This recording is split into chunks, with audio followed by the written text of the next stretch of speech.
Građanima Slavonskog Broda dosta je smrada i onečišćenja koje dolaze s druge strane Save iz rafinerije u Bosanskom Brodu. Danas su izašli na ulice. Prosvjed je, kažu, jedini način da upozore na, kako tvrde, najveći ekološki problem u zemlji.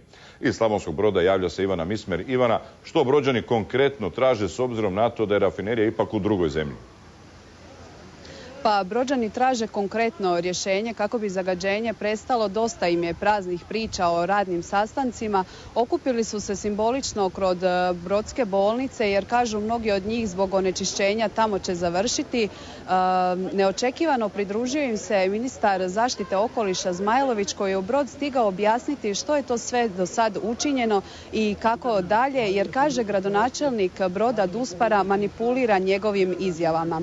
Nekoliko tisuća prosvjednika s maskama na licu, transparentima u rukama stiglo je zatim ovdje na središnji gradski trg. Još jednom su ponovili, ne mogu više slušati prazne priče, nemaju vremena čekati rezultate raznoraznih znanstvenih studija koje će im za 20 godina pokazati ono što već sad jako dobro znaju, da onečišćeni zrak ugrožava njihovo zdravlje. Organizator prosvjeda, Facebook grupa Kada, ako ne sada, strogo je zabranio ikakva stranačka obilježja i istupe. A povorka, kojoj se na putu kroz središte Slavonskog Broda pridruživao sve veći broj građana,